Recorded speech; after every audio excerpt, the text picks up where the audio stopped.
నిలవండి అభివృద్ధి చేసి చూపిస్తా అంటున్నారు గాలి సాయి కిరణ్. సూర్యాపేట పట్టణం 14వ వార్డు ప్రజలకు టీఆర్ఎస్ అభ్యర్థి గాలి సాయి కిరణ్ వినమ్రమైన అభినందనలు చేశారు.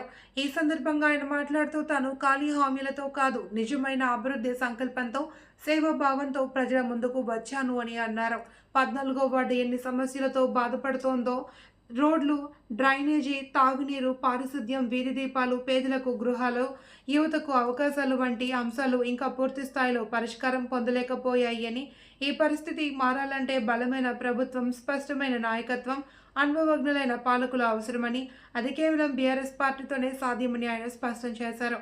తెలంగాణను సాధించిన పార్టీ బీఆర్ఎస్ అని, నేటి తెలంగాణ అభివృద్ధికి బాటలు వేసిన పార్టీ కూడా బీఆర్ఎస్ అని పేర్కొన్నారు. పట్టణంలో మౌలిక సదుపాయాల పెంపులో బీఆర్ఎస్ కీలక పాత్ర పోషించిందన్నారు.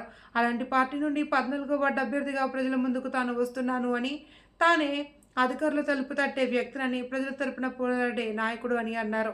ప్రజలు తనకు అవకాశం ఇస్తే 14వ వార్డును అభివృద్ధి పదంలో ముందుకు తీసుకువెళ్తానని, ప్రతి ఇంటికి మౌలిక వస్తువులు, పరిశుభ్రమైన వార్డు, సమస్యలపై వెంటనే స్పందించే పాలన, పేదలు, బీసీలు, ఎస్సీలు, ఎస్టీలు, మైనారిటీ వర్గాలకు న్యాయం, యువతకు అవకాశాలు, మహిళలకు భద్రత కల్పించడమే తన లక్ష్యమని వెల్లడించారు. అభివృద్ధి కావాలి అంటే మాటలు సరిపోవని, అధికారంతో పాటు చిత్తశుద్ధి అవసరమని, అది బీఆర్ఎస్కు మాత్రమే ఉందని పేర్కొన్నారు.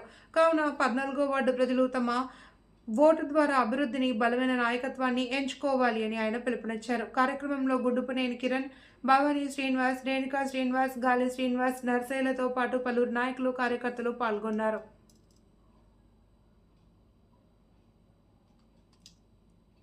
అభ్యర్థి ఏ రోజు ఎక్కడ కనపడలేదు, ఈ రోజు వచ్చి మేము అధికారంలో ఎల్లుండే రోడ్లు వేపిస్తారట. నమ్ముతారానండి ఎవరన్నా? నీ బడ్జెట్ ఎంత? నీ ముఖ్యమంత్రిని మాట్లాడమనండి, మీ మంత్రులను మాట్లాడమనండి బడ్జెట్ మీద. ఏం బడ్జెట్ తీసుకొస్తావు నువ్వు? ఉత్తగానే వచ్చి ప్రజల మధ్యలో రేపు కాదు ఎల్లుండే రోడ్డు వేపిస్తాడట. ఎట్లా వేపిస్తారండి? ఎవరు నమ్ముతారు ఇది? మేము అంత అధికారంలో ఉన్నా కూడా నేను 1,80,00,000 రూపాయల వరకు తీసుకొచ్చిన మా జగదీశ్వర్ రెడ్డి గారు మంత్రి గారు ఉన్నాడు. ఈ యొక్క 14వ వార్డుకు 1,80,00,000 రూపాయల రోడ్లకే, మిగిలిన అన్ని ఇంకా వేరే ఉన్నాయి లెక్క. ఎందుకంటే స్నేహనగర్కి పోదామండి. ఇవాళ స్నేహనగర్లో గతంలో ఒక్క రోడ్డు కూడా లేదండి. 800 ఇండ్లు ఉన్న కాడ ఒక్క రోడ్డు ఉండదానండి? మీరు అడగండి కావాలంటే. నేను ప్రెస్ ముందులో మాట్లాడుతున్నా. మీరు ఎవరన్నా దీన్ని సవాల్ చేస్తా అంటే నేను ఫీల్డ్ మీదకి వస్తా. 6 రోడ్లను శాంక్షన్ చేయించగలిగిన నేను. ఒక 80,00,000 రూపాయలు పెట్టి 6 రోడ్లను శాంక్షన్ చేయించినాకనే ఈరోజు ఆ స్నేహనగర్ కొద్దిగా కలొచ్చింది. మీరు అక్కడ ప్రజలు వీళ్ళు పోయి రోజు ఏదో దావతులని అదని ఇదని చెప్పి మభ్యపెట్టే ప్రయత్నం చేస్తున్నారు. ప్రజలు తెలియగలవాళ్ళు, బరాబర్ మీరు ఇచ్చేయని తీసుకుంటారు. మీరు అక్రమంగా సంపాదించిన సంపాదన అంతా బరాబర్ వసూలు చేస్తారు మీతోటి. కానీ ఎన్నుకునేటప్పుడు మాత్రం ఖచ్చితంగా ప్రజల మధ్యలో తిరిగేటటువంటి వాన్నే. ఎందుకంటే ప్రజలు ఈ మధ్య ఇంకోటండి, ప్రజలు కూడా ఆలోచన చేయండి. కష్టపడి తిరిగే వాడిని దగ్గరికి తీసుకోకపోతే ఎన్నికల్లో మళ్ళా రాజకీయాల్లో ఇక కష్టపడేవాడు ఉండడు. రాజకీయాలే చాలా హీనమైన పరిస్థితికి వచ్చినాయి. ఎందుకంటే అన్ని డబ్బుల పరిస్థితి, డబ్బులు లేని గెలవలేని కాడ ఉన్న సమాజంలో నేను ఇవాళ సవాల్ చేస్తున్నా. మా 14వ వార్డు ప్రజలు చాలా విఘ్నులు, తెలియగలవాళ్ళు. ఖచ్చితంగా నా లెక్క తిరిగిన వాళ్ళనే గెలిపించుకుంటారు 100%. నేను ఇవాళ చెప్తున్నాను, మళ్ళా చెప్తున్నా, ఖచ్చితంగా రాబోయేది టీఆర్ఎస్ పార్టీ గవర్నమెంటే. ఇక్కడ గెలవబోయేది కూడా టీఆర్ఎస్ పార్టీ చైర్మనే. నేను చెప్తున్నా, నాకు ఈ అవకాశం ఉంది. ప్రజలకు తెలుసు ఖచ్చితంగా టీఆర్ఎస్ పార్టీ వస్తుందని. ఎందుకంటే ప్రజలకు ఆల్రెడీ డిసైడ్ అయిపోయారు మీ గవర్నమెంట్ని. ఇప్పుడు ఎన్నికలు పెట్టే దమ్ముందా కాంగ్రెస్ పార్టీకి? చూడండి. ఎందుకంటే ప్రజలు రెడీగా ఉన్నారు మీకు కర్రగాసి వాత పెట్టడానికి. ఖచ్చితంగా ఓట్ల రూపంలో మీకు బుద్ధి చెప్తారు. నేనేమంటున్నా అంటే ఖచ్చితంగా నా మీద పూర్తి విశ్వాసం ఉంచండి. 14వ వార్డు ఓటర్ మహాశయులారా, నా పనితనాన్ని నేను అందరూ ఇప్పుడు వచ్చి మీకు అది చేస్తా ఇది చేస్తా అంటారు. అది ఇది చేసుడు కాదండి. నేను ఏం చేసినో గుర్తు చేసుకోండి. నేను చేసి మాట్లాడుతున్నా, నేను చేసి ఓట్లు అడుగుతున్నా మీ ముందరికి వచ్చి మా అభ్యర్థిని గెలిపామని. రిజర్వేషన్ నా మీద కుట్ర చేసి ఇక్కడ నుంచి రిజర్వేషన్ కాంగ్రెస్ పార్టీ తీసేసింది, నాకు రాకుండా చేసింది. ఇక్కడ క్యాండిడేట్ దొరకకుండా చేసిరు. అయినా కూడా మా క్యాండిడేట్ ఇంకో కాడ కూడా రిజర్వేషన్ పోయినప్పటికీ కూడా ఎస్ బరాబర్ చెప్తున్నాం, ఇలా బలంగా చేస్తున్నాం. అక్కడ ఉన్నాయన్నీ మావాడు కష్టపడ్డ వీడియోలు, ఫోటోలు అన్నీ ప్రజలకు చేర్చినాం. వాళ్ళు విఘ్నులు, ఖచ్చితంగా అన్నీ అర్థం చేసుకుంటారు. ఇదొక విషయం. అయితే ప్రత్యేకంగా 14వ వార్డు ప్రజలకు కూడా 5 కాలనీ వాళ్ళకు కూడా నాదొక చిన్న నమస్కారం అండి. నమస్కారం చేసి విజ్ఞప్తి చేస్తున్నా, మీరు నా మీద ఉంచిన విశ్వాసాన్ని ఖచ్చితంగా రేపు 11వ తారీఖు రోజు ఓటు రూపంలో గాలి సాయి కిరణ్ కారు గుర్తుపై గెలిపిస్తే, నేను ఏమి కౌన్సిలర్గా ఓడిపోయిన నాడే అధికారుల ఎమ్మడి పడి, ఎందుకంటే నేను కౌన్సిలర్ని కాదు, పిలవంగానే ఎవరు ఊకేటోడు పిలిచేటోడు రావడానికి, వాళ్ళు ఎమ్మడి పడి అది ప్రజల హక్కుగా నేను భావించి వాళ్ళతో పని చేయించిన ఇదే కౌన్సిలర్ రేపు నా చేతిలో ఉంటే ఈ వార్డును మొత్తం ఒక మల్లెపూర్ల వనంగా మారుస్తా అని కూడా ఈ సందర్భంగా మిమ్మల్ని విజ్ఞప్తి చేస్తున్నా. పూర్తి విశ్వాసాన్ని ఉంచండి. నన్ను నమ్మి నా క్యాండిడేట్ గాలి సాయి కిరణ్ని అత్యధిక మెజార్టీతో గెలిపిస్తారని విశ్వసిస్తున్నాను. అందరికీ నమస్కారం. మున్సిపాలిటీ ఎన్నికలు వచ్చినాయి. రాష్ట్ర వ్యాప్తంగా వచ్చినటువంటి మున్సిపాలిటీ ఎన్నికల్లో సూర్యాపేట పట్టణంలోని 14వ వార్డు నుంచి టీఆర్ఎస్ పార్టీ అభ్యర్థిగా గాలి సాయి కిరణ్ మన అభ్యర్థి. గత 30 వార్డులో కూడా గతంలో ఒక 5 సంవత్సరాలు ఆ కాలనీ వాసులకు ఏ సమస్యలు వచ్చినా అందుబాటులో ఉన్నటువంటి క్యాండిడేటు. కాకపోతే అక్కడ ఎస్సీ రిజర్వ్ కావడంతో ఇక్కడ బీసీ రిజర్వ్ అయింది.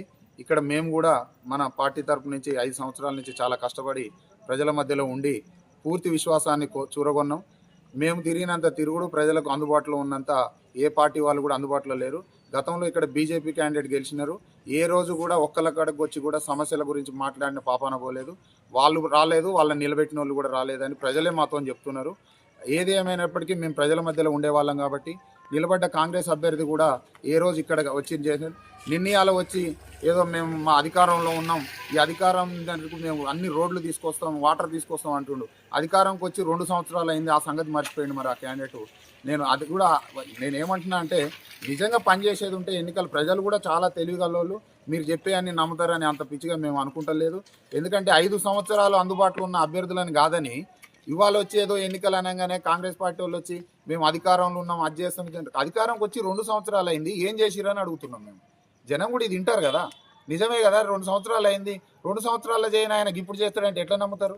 ఇక బీజేపీ వాళ్ళు అయితే గెలిచి 5 సంవత్సరాలు అయింది, ఒక్కరోజు సరే అధికారంలో లేము, అది చేయలేదు ఇది చేయలేదని నిర్ణయాలు మళ్ళీ కొత్తగా అభ్యర్థిని పెట్టి తిరుగుతున్నారు. నేను నిజమే కరెక్టే, మీరు అధికారం లేదు, నిధులు తీసుకురాలేకపోయారు. కనీసం ఒక కౌన్సిలర్గా ఉండి ఒక మోరీ దీపేయడానికి కానీ, ఒక స్ట్రీట్ లైట్ పోతే కానీ ఏ రోజన్నా అందుబాటులో రా. 14వ వార్డు ప్రజలందరూ ఇవాళ చూస్తున్నారు. ఖచ్చితంగా 11వ తారీఖు రోజు జరగబోయే ఎన్నికల్లో 14వ వార్డులో ఉన్నటువంటి 5 కాలనీలు కూడా, హైమానగర్ కాలనీ కానివ్వండి, కృష్ణా కాలనీ కానివ్వండి, వెంకటేశ్వర కాలనీ కానివ్వండి, వినాయక నగర్ కానివ్వండి, స్నేహనగర్ కాలనీ కానివ్వండి, ఈ 5 కాలనీల్లో మేము చాలా కష్టపడ్డాం. మేము గర్వంగా చెప్తున్నాం, 5 కాలనీల్లో మమ్మల్ని ఇంటింటికి ఒక కొడుకు లెక్క చూసుకుంటున్నారు. ఈరోజు కావాలంటే మీరు ఎంక్వైరీ చేసుకోండి. ఎంక్వైరీ అవసరం లేదు. రేపు 13వ తారీఖు రోజు వచ్చే రిజల్టులో అత్యధిక మెజార్టీతోటి 14వ వార్డు బీఆర్ఎస్ పార్టీ కైవసం చేసుకోబోతుంది. ఇంతేకాదు, ఒక 14వ వార్డే కాదు, సూర్యాపేట పట్టణంలో దాదాపుగా 35 నుంచి 40 మంది కౌన్సిలర్లను గెలుచుకొని అత్యధిక మెజార్టీతోటి సూర్యాపేటకి ఎవరండి అభివృద్ధి చేసింది? జగదీష్ రెడ్డి. కాకపోతే అన్ని సంవత్సరాలు అంతకుముందు కాంగ్రెస్ వాళ్ళు పాలించినారు, అంతకుముందు టీడీపీ వాళ్ళు పాలించినారు. ఏ రోజైనా సూర్యాపేటలో ఇంత సద్దల చెరువుని ఇంత పెద్దగా చేయాలని కానీ, పుల్లారెడ్డి చెరువుని దాని పక్కన ఒక ప్లాంట్ పెట్టి మురికి నీళ్ళది ఇది చేయాలని కానీ, రోడ్ల వెడల్పు కానివ్వండి, ఎవరైనా ఆలోచన చేసిర్రా? ఎక్కడైనా పార్కులు ఉండేనా? గతంలో పార్కులు అనే సూర్యాపేటలో ప్రజలకు ఎన్నడైనా తెలుసునా? ఇంత పెద్ద పట్టణం అండి, 1,10,000 ఓటర్లు, దాదాపుగా 2 లక్షల పైచిలకు ప్రజలు ఉన్నటువంటి ఇంత పెద్ద పట్టణంలో గతంలో ఒక్క పార్క్ అంటే ఒక్క పార్కు లేదు. ఇవాళ చూడండి, మన సద్దల చెరువు మీద ఎంత పెద్ద పార్కు, రోజు 1000 మంది వాకింగ్ చేసుకునే అంత పెద్ద ట్రాకు. మనం గతంలో ఒకటే అభివృద్ధి చూస్తారు ప్రజలు. ఏదేమైనా ఇంకోటి, కాంగ్రెస్ పార్టీ కుట్ర చేసి 48కి 48 టీఆర్ఎస్ పార్టీ గెలిచే అవకాశం ఉన్న సూర్యాపేట పట్టణాన్ని రిజర్వేషన్లన్నీ గల్లంతు చేసి, రిజర్వేషన్లు ఎంత గల్లంత అయినాయో కూడా తెలుసు. కాకపోతే ఎన్నికలు హడావుడిగా నోటిఫికేషన్ వేసి కోట్లకు పోయిన వాళ్ళకి అవకాశం లేకుండా ఎన్నికలు చేసినా కూడా ప్రజల అవకాశాన్ని గమనిస్తారు. ఇప్పుడు ఇక్కడ మా కాడ ఉన్నది, నేను పనిచేసిన 5 సంవత్సరాలు. నేను గర్వంగా చెప్తున్నా, ఏ కాలనీలో పోదాం, ఏ ఇంటికి పోదాం పండి, నేను చేసిన పని. నేను పోతే కిరణ్ నువ్వు వచ్చినాక గెలిపించుకోమా అని మాట్లాడుతున్నారు. మాకు ఇలా హ్యాపీగా ఉన్నదండి. మేము ఇవాళ నేను క్యాండిడేట్ని కాకపోయినా మా క్యాండిడేట్ని నువ్వు టెక్నికల్గా నన్ను ఇబ్బంది పెట్టి నన్ను ఇక్కడి నుంచి రిమూవ్ చేసే ప్రయత్నం చేసినా మా కాడ కూడా తిరిగిన క్యాండిడేట్లు ఉన్నారు. 30వ వార్డులో నేను ఇవాళ చెప్తున్నా, 30వ వార్డులో గాలి సాయి ఎంత తిరిగిన వార్డు అడ్రస్తో సహా చెప్తున్నాను. హైటెక్ బస్ స్టాండ్ వెనక జేజే నగర్ కానివ్వండి, ఇందిరానగర్ కాలనీ కానివ్వండి, గతంలో ఎట్లా ఉండే ఈ 5 సంవత్సరాలు మా క్యాండిడేట్ సాయి కిరణ్ ఎట్లా తిరిగిండి అనేది మీరు అబ్జర్వ్ చేయండి. నేను అడ్రస్తో సహా చెప్తున్నా, ఎంక్వైరీ చేసుకోండి. ఉత్తగానే ఎన్నికలు ఎవరు ఓట్లేయరు. ఇది లోకల్ బాడీస్లో మరీ ప్రధానంగా